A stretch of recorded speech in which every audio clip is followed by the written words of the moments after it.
నాన్న. ప్రతి ఒక్కరి జీవితంలో నాన్న అంటే వివరించలేని ఒక భావం. కానీ నా జీవితంలో ఎప్పటికీ అర్థం కాని ఒక ప్రశ్న. ఇన్ని రోజులంటే భరించానమ్మా. ఇంకా ఈ రోజు నుంచి నాన్న నన్ను ఎవరితో పోలిస్తూ మాట్లాడినా ఇంట్లో నుంచి వెళ్ళిపోతాను. ఎవరు ఒప్పుకున్నా ఒప్పుకోకపోయినా ఈ ఊర్లో గంబల్ సీనా లావిడి వంటలు చేసినట్టు ఇంకెవ్వరూ చేయలేరు.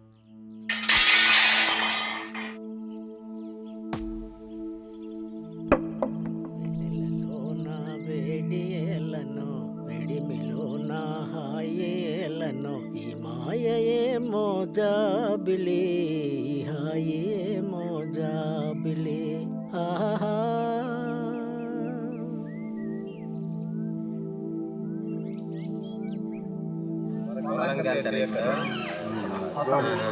ఏరా మీ వాడికి ఉద్యోగం వచ్చేస్తుంది అన్నావు.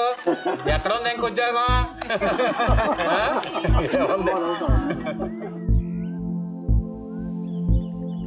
ప్రతివాడికి ఇంట్లో సమస్యల కన్నా పక్కింటోడి సమస్యల మీద ఇంట్రెస్ట్ ఎక్కువ. ఏమిటో అర్థం కాదు.